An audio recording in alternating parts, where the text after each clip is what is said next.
Então vamos começar, né? Sejam todos bem-vindos.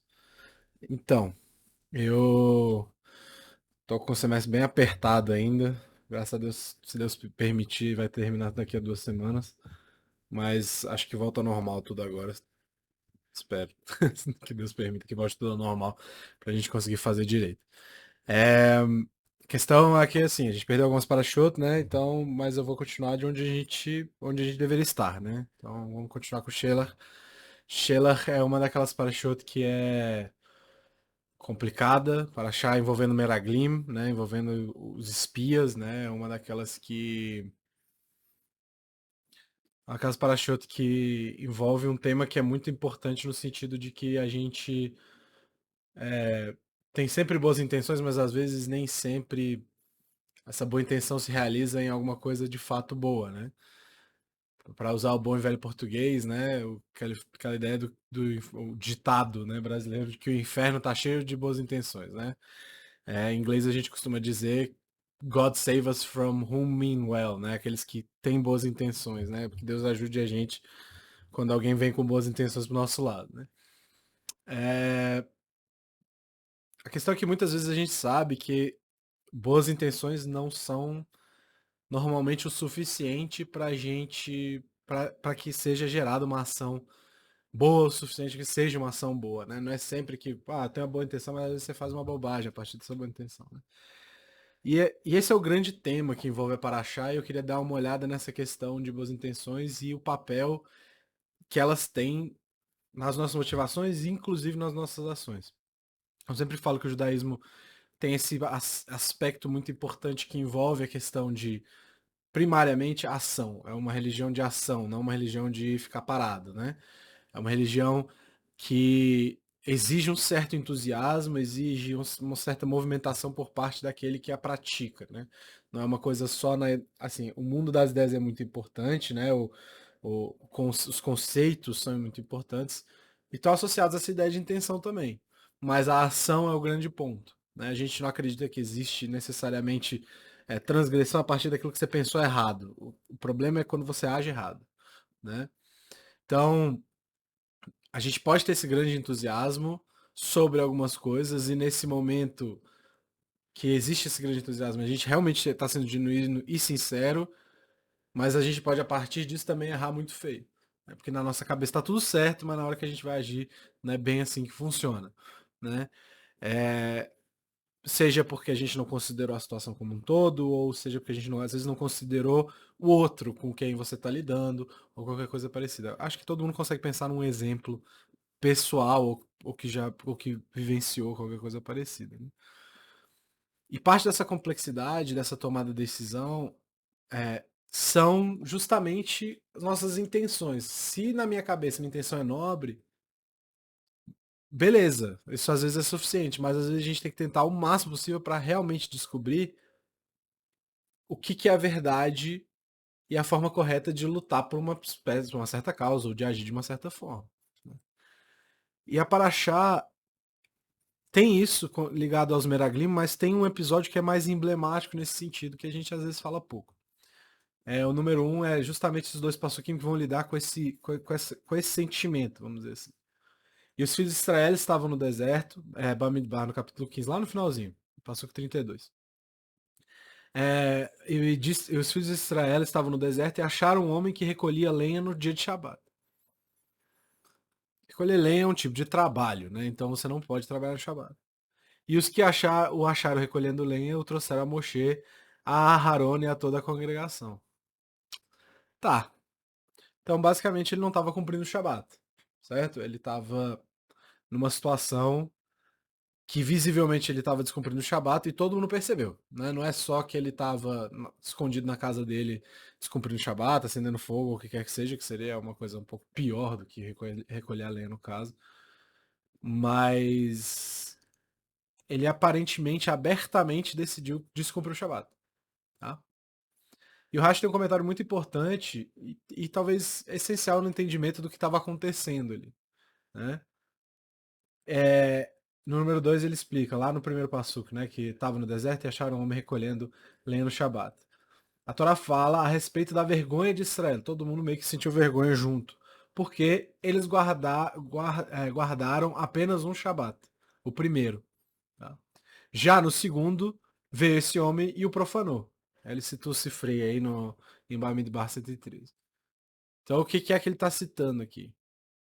A gente recebeu a regra de Shabat, e aí a gente só cumpriu o primeiro. Né? Engraçado que tem uma Gemara que vai citar justamente a ideia de que se o povo fosse capaz de, como um todo, cumprir 2 Shabatot seguidos, a era messiânica chegaria, né? Mas é todo mundo, não pode sobrar ninguém. No caso, sobrou esse aí, no segundo aí nessa história, né? Então, assim, a gente tem essa questão do Shabat envolvida. Então, esse era o segundo Shabat que o povo tá fazendo e já tinha erro. Pô, é meio vergonhoso mesmo, né? Passa um pouco de vergonha. Mas como é que é possível isso? Né? Não é possível que o cara precisasse de madeira tanto, inclusive para não fazer disso de uma forma discreta, né? Ah, mas não ia estar cumprindo o Shabat. Sim, mas ele, sei lá, né? Parece que ele fez de propósito ser aberto. Como que é como se fosse para que todo mundo visse o que ele estava fazendo. Só que a gente não sabe quem é esse indivíduo. Bom, a gente sabe, na verdade, por causa da tradição, mas a Torá não explica, pelo menos a Torá escrita não explica diretamente quem é o indivíduo, certo? A Guemará vai oferecer um nome e uma explicação, tá? Guemará número 3, aí Shabat 96b. A Torá oral vai se dizer o seguinte: os sábios ensinaram em uma baraita: aquele que juntou a madeira era Seloferrad, como está escrito. Os filhos de Israel estavam no deserto e acharam um homem que recolhia lenha no Shabat. E depois está escrito: nosso pai morreu no deserto. Isso já está mais para frente, lá no capítulo 26, eu acho, ou 27. Nosso pai morreu no deserto e ele não teve no meio da congregação que se juntaram contra Hashem no grupo de Korah, mas morreu por sua própria transgressão e filhos não teve. Essas mulheres, né, que vão até Moshe para basicamente dizer, olha, nosso pai morreu e ele não teve filhos e tinha muita essa história de passar para o filho, né, o herdeiro seria o filho. Como é que fica essa questão de herdar a terra que seria do meu pai? Moshe diz, não, então se não sobrou, fica com as filhas, certo? E elas são chamadas de filhas de Seloferrado. Seloferrado é esse mesmo indivíduo. Então, a conexão que a Guemará faz aqui é o mesmo cara que estava pegando lenha, que é justamente isso que diz no Passuque aí, ó. Morreu, ele não se levantou contra Moshe, contra Haron e contra Deus. Com Korah, né? Mas ele morreu por uma coisa que ele fez errado, que seria descumprir o Shabat no caso, já que a Seloferrado é esse mesmo indivíduo, certo? Então esse homem, aí a Gemara continua, esse homem também é Seloferrado. Isso é o que diz Rabi Akiva. Então Rabi Akiva puxa a ideia de que Seloferrado é tanto o pai dessas mulheres, quanto o homem que descumpriu o Shabat aqui nessa nossa história, tá? Aí o Rabi Rodá Betera, ele meio que admoesta o Rabi Akiva de alguma forma, dizendo assim, Akiva de qualquer forma será julgado no futuro por esse ensinamento. Porque, primeiro, se for verdade, de acordo com o que disseste, a Torá escondeu sua identidade, a identidade do Seloferrado, e tu a revelaste. Então, se você revelou e a Gemara a Torá estava escondendo, não era pra gente saber quem foi. E se não for verdade, estás a praticar Lashon Hará contra um tzadik. Ou seja, se isso que você está dizendo é verdade, você está falando contra um justo. Isso também esse Lashon Hará é ruim, é perigoso. Tá? Então, a gente fica um pouquinho nessa. De, beleza, e agora? Pra onde que a gente vai? Né? Então, a Guemará explica, e o Rav Hudá está dizendo o quê? Que o Rav Akiva tem que tomar muito cuidado com o que ele está falando. Porque a Torá primeiro manteve um segredo, e talvez não fosse o caso de Akiva revelar quem que era, beleza? Mas parece que o entendimento geral, no fim das contas, é esse. Tipo assim, se a gente for perguntar, tá, beleza, ele tá certo ou ele tá errado? O Rabi Akiva falou certo ou errado, independentemente se ele vai pagar por isso ou não. Qual que ele tá... Aí o entendimento geral, principalmente na Guemará, é que sim, era de Seloferrado, tá? E a Torá mantém isso em segredo, né? Que foi o que ele falou. Mas a gente sabe quem é agora. E aí, a partir daí a pergunta que aparece é: por que que um tzadik vai estar fazendo uma coisa que é proibida no Shabat? Se ele é um homem justo, ele não estaria desfazendo o Shabat. A gente sabe que isso não é bem verdade no contexto geral, tá? Existem formas de ser sadiquim sem cumprir Shabat, principalmente para pessoas que não são do povo. Mas aqui a gente está falando de um membro do povo. Né?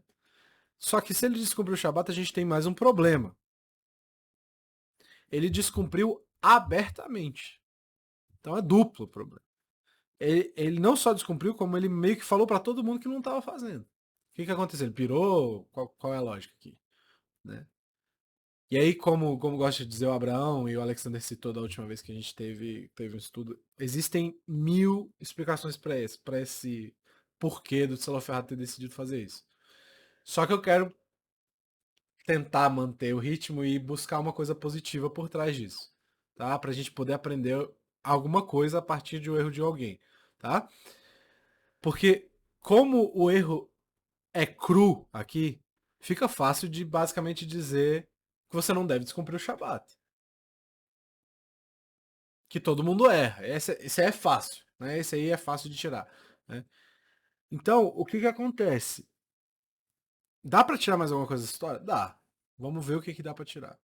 Vem Tosafot, que é um comentário dentro da Guemará, e lá eles tentam esclarecer de que passava algo muito específico pela mente desse indivíduo. Ele tinha uma coisa em mente enquanto ele. E ele planejou descumprir o Shabat de propósito, por causa de uma coisa que estava na cabeça dele.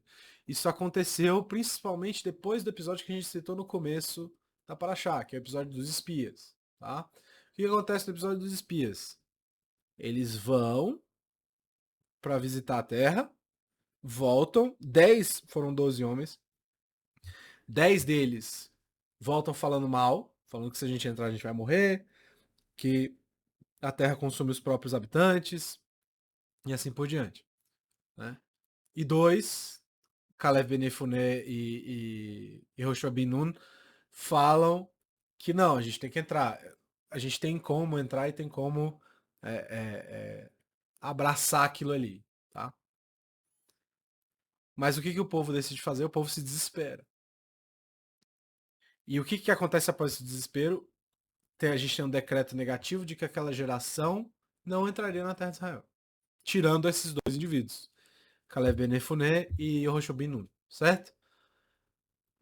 Então, qual que seria o pensamento para aquele pessoal lá agora? Se a gente vai passar o tempo inteiro, o resto das nossas vidas nesse deserto, por que a gente vai seguir essas regras aqui? Por que eu vou cumprir Shabat? Não vou entrar em Israel mesmo? E aí, o que passa pela cabeça de Seloferrat segundo Tosafot? Seloferrat se levanta e mostra que ele não vai seguir uma regra que é muito importante, que é o Shabat. A intenção dele era Lechem Shamayim, como a gente diz. A intenção dele era para honrar os céus, era para fazer uma coisa boa por essa situação, para que todo mundo entendesse que era errado pensar assim. A intenção dele era muito nobre porque ele tinha medo que o povo deixasse de seguir as regras depois desse decreto, já que essa galera não ia entrar mais na Terra. Já que a gente não vai entrar mais, talvez a gente não tenha mais nenhuma obrigação, que nem eu falei. Né? Não tem mais obrigação com mitzvah. Por que eu vou cumprir a mitzvah se não faz mais sentido? Então ele não gostou da ideia de que uma parte das pessoas pudesse ter essa perspectiva que é distorcida, querendo ou não, certo? E aí o que ele vai lá? Ele vai lá, levanta e demonstra que ainda existem regras. E talvez ele tenha feito isso da forma mais dramática possível. Ele escolheu talvez o pior, né? Então ele meio que foi um kamikaze, assim, né? Ele dá a vida dele pro propósito de salvar a visão, a ideia que ele tinha na cabeça dele de que o povo poderia estar tendo. Para que o povo não cometesse, para que só ele cometesse um erro e que o resto não cometesse o erro de achar que a Torá já não valia mais nada. Ah, mas essa é uma visão muito romântica. Sim, mas é a visão que a gente às vezes a gente tem, é mais difícil ter essa visão do que ter uma visão de que, pronto, foi isso e acabou, né? Como eu falei no começo. Mas aí tem que perguntar, por que é que o povo pensaria isso? Beleza, faz sentido essa primeira opção de que, o povo faria isso porque já não vão mais entrar mesmo. Né? Realmente é um momento difícil, o povo tá passando por uma situação complicada e eles deviam estar numa situação complexa, né? Mas chegar ao ponto de assumir que nada mais daquilo vale, como é que isso funciona? Ainda mais porque eles continuam recebendo comida todo dia, as roupas não estragam, tem sombra, tem água. Então, como que é possível para uma pessoa pensar que essas regras não valem mais, sendo que Deus continua oferecendo as outras coisas? Só a única coisa que parou de oferecer foi a perspectiva de entrar na terra de Israel, para a maioria, né? Tá? E a gente tem uma porção do Narmanides, o Ramban, com N no final, na qual ele vai fazer um esforço para explicar que quando Hashem entrega as mitzvot para o povo, o entendimento geral do povo qual que é? Que aquelas regras deveriam ser cumpridas em Eretz Israel, na terra de Israel. A vida judaica foi criada para quê? As regras e as leis foram criadas para quê? Para serem vividas em Israel. Você fala assim, mas a gente vive fora. Sim. Por que a gente vive fora? E aí o Narmandes tem uma ideia de que, na verdade, a gente faz as coisas do lado de fora, primeiro pra gente não esquecer como é que fazem as coisas, não esquecer das tradições, mas o mais importante, para treinar, que na hora que estiver valendo mesmo, vamos dizer, entre aspas, né, valendo de verdade, você sabe fazer. Então tudo isso que eu tô fazendo aqui agora não vale de nada? Não, não é isso não. Tá? Ele simplesmente está dizendo que é como se fosse assim, a gente tá passando de níveis, é como se a gente meio que na Galuta a gente tá na segunda divisão, mas se a gente entrar em Israel a gente vai pra Série A, né, pra primeira divisão e joga lá com os melhores. Então, ali é o final do campeonato, vamos dizer assim, tá? Morar em Israel, teoricamente na visão do Narmanides. Então, obviamente as coisas que a gente continua fazendo fora continuam valendo, mas no fim das contas essa performance final é em Israel. Então o povo basicamente poderia estar seguindo uma lógica parecida. Qual é? A gente não vai entrar, não vai ter jogo final mais. A gente foi eliminado antes. O jogo final foi cancelado ou qualquer coisa parecida. Então a gente não tem que praticar mais. E aí, justamente para combater essa percepção que na visão dele era errada, Silo Ferrado faz o quê? Ele entrega a própria vida para evitar. Mas se ele era um tzadik e tinha as intenções corretas, o que é que acontece quando você descumpre o Shabat? Ainda mais nessa época. Hoje em dia não, mas porque não tem mais Sanedrin, não tem Bedin, não tem nada. Tem Bedin, mas não do mesmo jeito que era antigamente. O judeu que não cumpre Shabat nessa época, na época que tinha Sanedrin e templo, é sentenciado à morte. E o que aconteceu com o Seloferrado? Foi sentenciado à morte. Por quê? Ele é um tzadik e ele fez tudo na boa, ele queria ajudar. Então por que a gente mata ele? A gente, né? Por que mataram ele? Se as intenções deles estão ligadas com essa Kedushá, com essa santidade e com a pureza do povo como um todo. Pra salvar o povo de alguma coisa. Porque assim, beleza, você pode se sacrificar pra salvar. E por que que aqui é decretada essa sentença de morte mesmo assim? Ele se sacrificou pelo bem maior e se principalmente se esse comentário do Safota é verdadeiro, vamos dizer assim, não é um devaneio, por que não dar um desconto pra esse cara? Por que não falar assim, não, beleza, sua intenção era boa, a gente vai deixar passar. Tá? Beleza, ele quebrou o Shabat, mas ele tava fazendo o quê? Ele tava tentando salvar o povo, ele tava tentando mudar a mentalidade dessa galera. A verdade é que, independentemente da intenção, tem coisas que a gente é permitido fazer e tem coisas que não. Isso vale pra lei como um todo. Essa lei do Brasil também. Às vezes você tem a melhor intenção do mundo quando você faz uma coisa. Mas se a polícia te pegar, você vai preso. E não adianta nada você falar pro juiz, eu tinha uma boa intenção. Sim. Você ainda matou o cara, ou ainda atropelou alguém, ou sei lá, roubou e tal. Isso continua, né? Então eu tenho um exemplo que é interessante. E esse é um exemplo real, assim, principalmente do mundo real. Se a gente pensar nas comunidades mais ortodoxas, nos últimos anos a gente tem visto uma crise com quanto ao get, né, ao divórcio. Né? Existem algumas regras de divórcio, né? E meio que dos dois lados tem que concordar. Né, eu acho que o divórcio é assim também, né? Os dois têm que assinar o divórcio. Mas o marido meio que tem o poder final de entregar, vamos dizer assim. E o que acontece?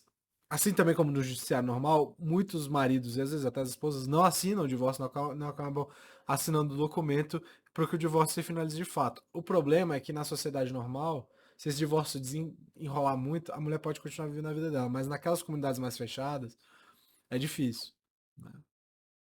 Então, a mulher fica numa espécie de um limbo até que isso se finalize. E esse tipo de get que é rápido do Bedindá costuma ser muito comum em caso de abuso, tá? Tipo abuso físico, qualquer coisa parecida.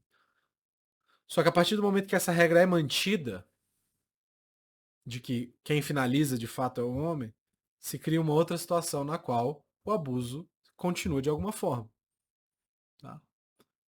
Então, quando o homem obriga a mulher a permanecer nesse limbo, esse abuso permanece. Só que agora ele deixa de ser físico, por exemplo, e vira psicológico. Tá? Eu tô generalizando porque assim, não tem uma história específica para contar. Eu só tava recolhendo informações sobre esses assuntos. E o que se faz para evitar isso? Se o Beidin válido, se o Beidin reconhecido, decidir que é para esse marido dar o get logo, o que acontece? Esse indivíduo que não dá, fica marcado, vamos dizer assim. Toda a comunidade é avisada de que ele ignorou a decisão. E aí é o papel da comunidade excluir aquele indivíduo. Como assim? Ele perde direitos e posições que ele tinha na sinagoga, por exemplo, ou no Beit Midrash, no local que ele estuda, e até mesmo em situações sociais. E isso vira alahá na prática, tá?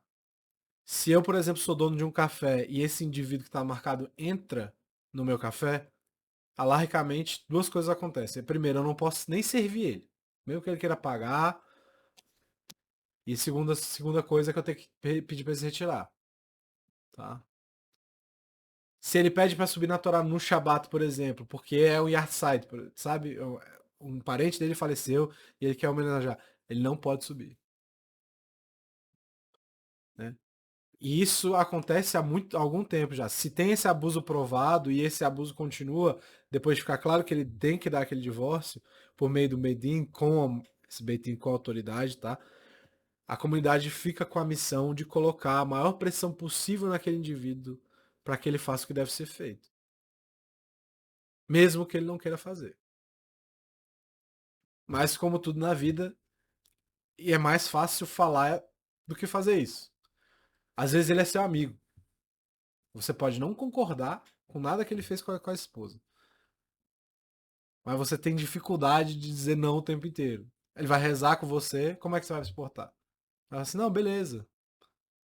Né? Você vai sair daqui de onde você tá, vai dizer para ele, vai falar, desculpa, você não pode rezar aqui com a gente enquanto você não cumprir aquilo que foi dito para. Não vai fazer. Aliás, até pode fazer, se você for uma pessoa bem. Agora, a maioria das pessoas evita, né? Vai fingir que nada tá acontecendo. Mas dizer você não é bem-vindo aqui é complicado. Mas essa é a coisa certa a se fazer. Se aquela pessoa continua abusando de outra, ela não pode pertencer a uma sociedade normal. Então a comunidade exclui aquele indivíduo. Mas a gente tem a tendência de ser mais gentil, mesmo com pessoas que estão fazendo coisas erradas. Ainda mais se forem pessoas próximas. A gente releva algumas coisas. Né? Ah, não quero me envolver. Eu acredito na possibilidade de redenção daquele indivíduo, né? Principalmente se eu tratar ele com gentileza. Se eu convidar ele para rezar comigo, aí ele vai fazer. Não, é o contrário. Se ele não deu o gueto para a esposa e ele é obrigado a fazer isso, ele tem que ser excluído da comunidade. A questão aqui não é mais um momento de gentileza. Se esses abusos foram confirmados e estão sendo mantidos, pior ainda, né? Não é questão mais de ser gentil. Agora é ser forte e vai ser resistir. Todo mundo vai resistir junto ao abuso. E a comunidade tem que ajudar a pessoa mais fraca, a pessoa que está sofrendo. Existe uma hora para ajudar e se colocar à disposição daquelas pessoas que estão cometendo qualquer que seja a transgressão. Existe. Mas nesse caso já não mais. Porque ele tá cometendo a transgressão mesmo todo mundo falando para ele que tá errado. Tá? E no outro extremo também deve ser tratado com certo cuidado. Muitas vezes ir muito forte no sentido de defender sem você conhecer a situação como um todo, pode acabar atrapalhando um processo que, sei lá, às vezes já estava para ser concluído. Ah, fulano falou mal de mim, agora eu vou enrolar de propósito, porque falaram mal de mim. Né? Então, às vezes, o Lachonará, às vezes, essa fofocaiada que é criada, principalmente nesse mundo hoje de rede social, né? Durante um processo, de uma forma aberta, pode acabar gerando com um efeito contrário. Né? Um gueto que estava para ser resolvido vai ser desfeito por causa de uma coisa que alguém de fora falou. Né? Então, agora que fulano tá falando de mim, eu não vou fazer mais. Então tem gente que acaba pensando assim. Então, tem todo um cuidado envolvendo isso. A partir do momento que falou assim, essa pessoa não está cumprindo o que foi determinado. Agora ela vai ser excluída da comunidade. A comunidade interage dessa forma. Né? Se tem um decreto aberto contra abuso de uma pessoa, e por mais que dessa vez, é puramente psicológico, sim, tem nada a ver. Continua sendo saúde daquele indivíduo de qualquer forma. Aí a comunidade vira uma coisa implacável. Mais uma vez, a intenção pode ser boa, mas não é boa o suficiente. Se você falar, vou ajudar ele de outra forma. Não. Por mais que sua intenção seja boa, ela não é boa o suficiente. Às vezes vai. A gente às vezes vai acreditar demais em certas coisas e criar um problema maior ainda. Tá? O Rabbi Simcha Zissel, ele explica que, baseado nesse Tosafot que a gente estava lendo agora, a gente comentou agora, ele diz que dessa história de Seloferrada a gente pode aprender que existe um risco por trás de todos os desejos que a gente tem de realizar a vontade de Deus. Realizar isso de uma forma que não tem nenhuma ligação a uma tradição, por exemplo. Ah, eu vou fazer isso do jeito que eu quiser. Calma. Né? Só porque você acha que é correto, mas às vezes você não sabe nada. Né? Então fazer uma coisa muito errada, falando assim, não, vou fazer isso porque Deus pediu pra fazer isso. Calma. Todo mundo já deve ter ouvido uma história de que, Deus me falou, o maluco falando que, Deus me pediu pra fazer isso. Não, calma. Né? Então, só aquilo que eu acho que é correto não é suficiente para fazer nada. Tá? Só ser movido por aquele fogo daquilo que eu entendo como verdade. E dentro do judaísmo não tem muita essa história do que é minha verdade. Não existe a verdade de todo mundo. Existe a verdade para acabou. A gente se aproxima delas de formas diferentes. Né? Mas isso pode me levar a uma situação de perda total, basicamente. Entendeu? E muitas vezes a gente tem pessoas que querem se conectar com Deus de verdade. E fazer uma coisa sem saber o que é que Deus quer de fato. Naquela situação. Mas eu tenho que ser misericordioso. Sim, mas uma situação na qual existe humilhação e abuso, não tem espaço para misericórdia. Que nem o exemplo do gueto que eu estava falando agora há pouco. Tá? E mesmo que você queira ter misericórdia com uma boa vontade, com sinceridade, isso, para muitos comentaristas, ainda assim vai te trazer. Tipo, tua boa vontade ainda tem o potencial de te trazer alguma recompensa de qualquer forma. O objetivo não é fazer coisas necessariamente com boas intenções, mas sim tentar chegar o mais próximo possível do que é o correto, que seria o que a gente está chamando de vontade de Deus.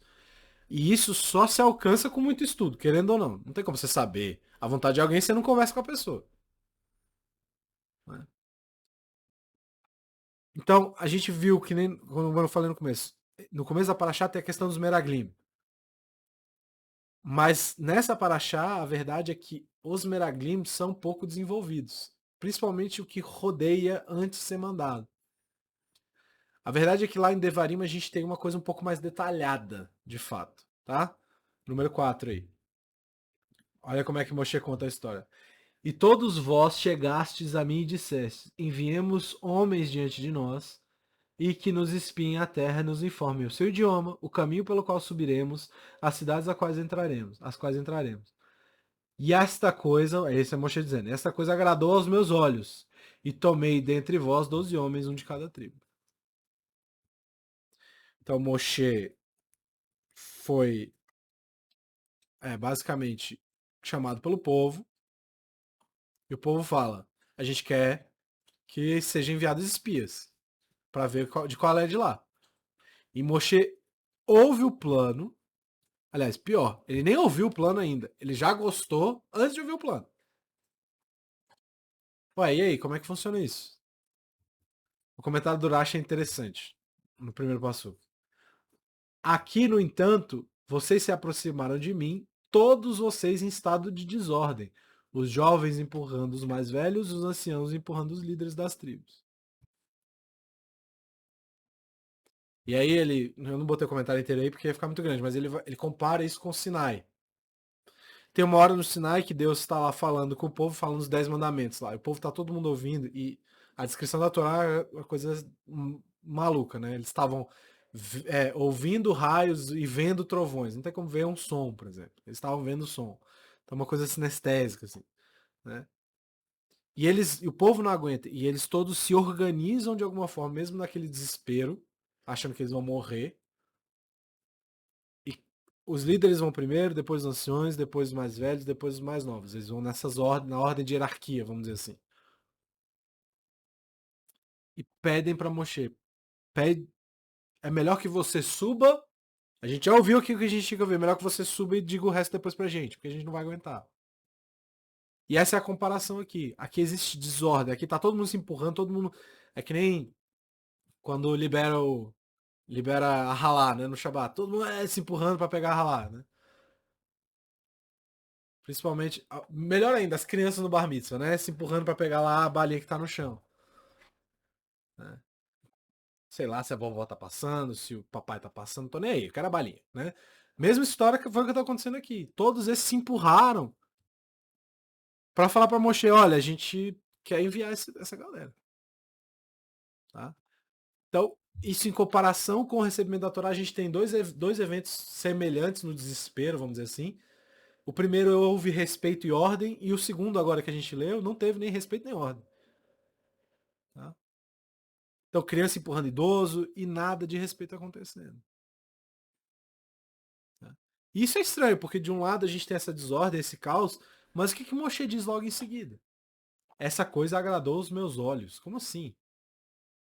Né? Moshe gostou? Moshe não entendeu que tinha nada de errado? E aí o Orachaim, ele explica de uma forma muito interessante. Número 6. Aos meus olhos. ênfase para o meus da frase, né?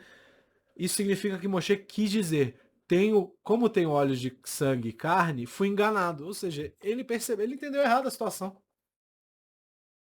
Qualquer um que viu diretamente teria visto a intenção verdadeira. Ou seja, quem estava vendo de fora, fala assim, isso aqui é maluquice. Não devia nem ter dado ouvidos, devia ter seguido o caminho e pronto, acabou. Deixa lá eles brigando, gritando, qualquer coisa parecida. Então, o Rabi Simchas Issel fala que Moshe foi capaz de ver a boa vontade. Todas aquelas pessoas queriam resolver o problema.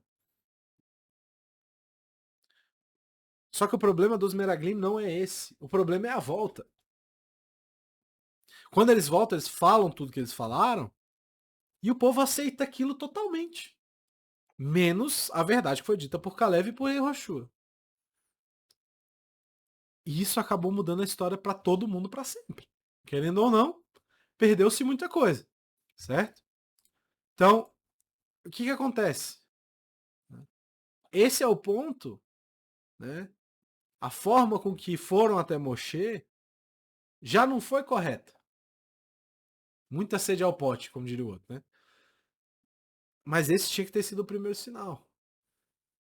Mas o Rabi Simcha diz o seguinte: isso vinha do fogo, do entusiasmo, da vontade que eles tinham de entrar logo na terra de Israel e como que eles deviam fazer isso. Joia, a intenção maravilhosa. O problema é o que vem depois. A ação não é maravilhosa. Inclusive, Moshe viu a intenção, mas não conseguiu nem ver a ação na hora da intenção. Não viu nem um batendo no outro, um passando na frente do outro. Falta de respeito. Eles realmente poderiam ter essa fagulha dentro deles de fato, mas a ação que essa fagulha possibilitou é errada. Eles não conseguiram nem ir até Moshe de uma forma correta. Imagina receber as informações corretamente. Existe, obviamente, o desejo pelo bem, mas a execução desse desejo, como é que foi? Foi igual falar, tô com fome. Aí você vai lá e come até você explodir. A intenção era matar a sua fome, não passar mal. Né? Então, a gente está agindo corretamente nesse processo? Tem uma história de um dos professores da Yeshiva de Slobodka, que era uma Yeshiva de Mussar, e eles trabalhavam muito em grupos, né? Então cada um grupo tinha uma cabeça, né? Um professor, um rabi que basicamente orientava os outros, principalmente com algumas midot, algumas características específicas, né? E nessa época tinha muita briga, principalmente entre alguns grupos, né? E aí esse grupo estava andando e eles encontraram um cartaz grandão falando mal das práticas religiosas judaicas e tudo mais, né? E os alunos que já tinham visto aquilo esperaram a reação do professor para ver o que ele ia falar, né? Aí o professor para, fica um tempinho lendo, depois de alguns minutos respira fundo e fala: pelo menos está muito bem escrito, a gramática está correta. Mas fala, ué. Aí ele levanta a mãozinha dele, arranca o cartaz e joga o cartaz fora. Uma coisa pode ser péssima, mas a habilidade de reconhecer uma coisa positiva dentro de tanta negatividade é uma coisa importante. E reconhecer é uma coisa. Deixar a injustiça permanecer é outra completamente diferente. Então ele reconheceu que existia algo bom ali, mas ele destruiu a injustiça. Então não é possível você deixar a injustiça permanecer. A ação dele qual que é? A intenção dele foi: existe alguma coisa boa aqui dentro, mas a ação dele não foi essa. A ação dele foi rasgar e jogar fora. Mesma coisa, a gente não pode falar isso dos cartazes de antissemitismo aqui do Brasil, né? Que é tudo mal escrito, eles inventam um monte de coisa, então isso aí não cabe aqui, mas enfim. Né? Talvez a coisa boa você vê é que é um papel que você pode rasgar e jogar fora. Enfim. As intenções positivas contam para alguma coisa no fim das contas. Mas elas também não contam a história inteira. Que nem o Ravi Simcha explicou. Selo Ferrad, que é o nosso personagem principal, recebe uma recompensa pela intenção dele. Joia. Tanto que a gente está discutindo isso aqui agora. O problema é que a ação dele foi muito equivocada. E se a gente for botar na balança, foi ruim ou foi bom o que ele fez? Foi ruim. Tanto que ele é sentenciado à morte depois. Mas a gente ainda pode perceber o positivo dentro desse negativo. Todo mundo erra. Essa é a frase da Torá.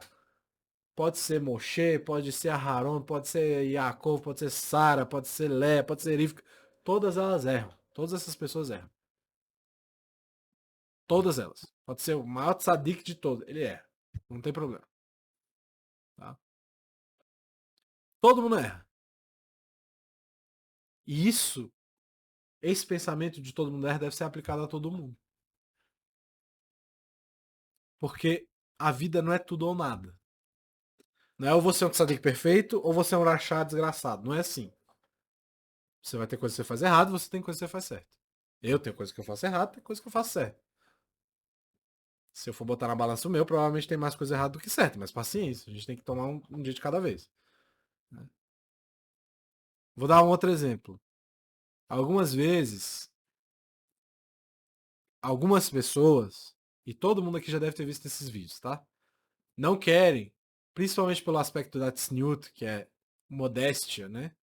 Me dá uma característica importantíssima, mas elas não querem se sentar perto de alguém do sexo oposto e acabam no avião, por exemplo, e acabam fazendo um escândalo dentro do avião por causa disso. Isso é bom ou ruim? Isso é Ilula Hashem ou Kiddush Hashem, né? Isso, você está profanando o nome de Deus ou você está exaltando o nome de Deus? A intenção pode ser boa. Ah, o certo é não fazer. Joia. Mas o que é o certo de fato ali naquela hora? Né? A pessoa quer se preservar e de alguma forma quer preservar o outro. Essa é a intenção. Mas no fim fica só a mensagem negativa. Ninguém vê esses vídeos e fala assim: ah, o cara tava tentando ser frum, ou tava tentando ser um tzadik. Não, ninguém vê isso. O cara gritando com alguém que não tem nada a ver com o que ele tá fazendo, inclusive, que é muito comum, gritar com a aeromoça ou com o atendente lá que tá ajudando ele. Existem outras formas de lidar com isso. Não quer sentar, joia, dá um jeito. Pede pra trocar com alguém. Ser gentil. Se não der, senta e espera. A gente não pode ignorar o aspecto bonito por trás. A intenção é boa, mas é feita de uma forma bem errada. E no final das contas, o objetivo da nossa Avodat Hashem, do nosso serviço divino, é ir muito além da intenção boa. Na verdade, é garantir que a gente está fazendo tudo que a gente pode para agir de uma forma que vai de acordo com a Torá, por exemplo. Quando a gente une duas coisas, o que acaba só sendo possível quando você estuda muito Torá, a gente une boa intenção com a ação de fato, a gente pode realizar as missões individuais aqui da melhor forma possível. Agora, você não pode usar a tua boa intenção para criar uma situação negativa. E foi isso que o Silva Ferrari acabou fazendo nessa semana. Ele tinha uma intenção muito boa, salvar o povo daquela visão horrorosa que na cabeça dele realmente estava acontecendo. Agora, você fazer isso falando, olha, eu vou fazer errado para vocês entenderem o certo, não é bem assim. Devia ter feito o certo e, sei lá, discutido. Outras mil formas de fazer isso. Assim como o indivíduo do avião. Dá para o indivíduo do avião falar assim, a senhora poderia, por exemplo, sei lá, trocar de lugar com alguém e tal, não sei o quê, ou eu posso trocar de lugar com a senhora e tal, não sei o quê. Tem vários jeitos de resolver. Agora, não pode nem falar, aí complica um pouco. Isso cria uma situação negativa para o povo como um todo. Todo mundo lá, os judeus dando chilique por nada. Então a intenção pode ser muito boa, mas a intenção sozinha não vale de muita coisa. Você tem uma recompensa envolvida, mas não é só isso. Então muito cuidado com as boas intenções, né? Muito cuidado. Mas a gente ainda assim pode usar essas boas intenções da forma correta. Basta pensar um pouquinho. Boa noite, pessoal. Obrigado pela paciência. Até semana que vem.